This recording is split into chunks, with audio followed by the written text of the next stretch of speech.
Hello, how are we doing? Okay, back again, and today I have another tip for you, and it is all about pain-free push-ups. Now, push-ups, press-ups, whatever you want to call them, great exercise, hits the core, chest, shoulders, arms, great upper body strength test, challenge, whatever you want to call it. And yeah, so it's a great go-to exercise. I see a lot of people doing them, but I see them done with bad form. And you know, even some trainers, you see these techniques and things. So today I'm just going to give you a little tip for pain-free push-ups. Now they're going to be it's going to be a lot harder, or a lot more challenging to do this technique. However, over time, your rotator cuffs, all that kind of stuff is gonna, shoulders is gonna help you. So yeah, let's look at the push-up position. So what you see a lot of people do is, I'm going to drop this camera down so you can see it from this angle.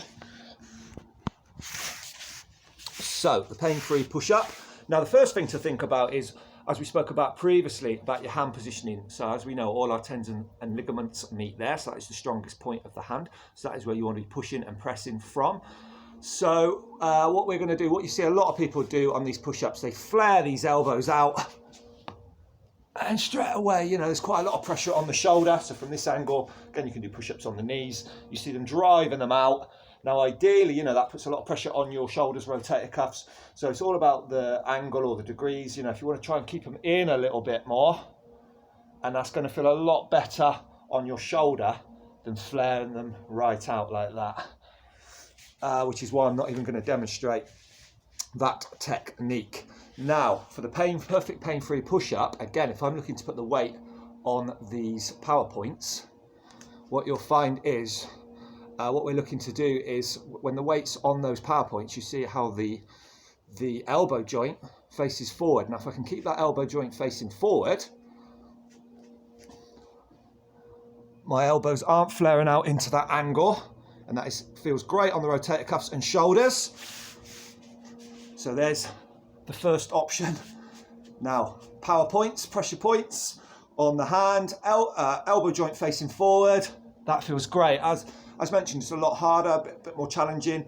And again, these angles hit different parts. If they come out a little bit more, you'll get a bit more chest. Tucked in is a little bit more arms. But what you really want to avoid is this big flare out, keeping them a little bit closer in. So think about that PowerPoint. If you line them up, you'll find that it kind of positions your elbow joints anyway. So even if you're not keeping them completely tucked in and they kick out a little bit, that is fine. A bit more chest. What I'm not doing is flaring them out and putting all that pressure on my rotator cuffs. So that is it. That is your tip for today. Give it a go. Let me know how you get on in the comments below, and I'll catch you next time. Later.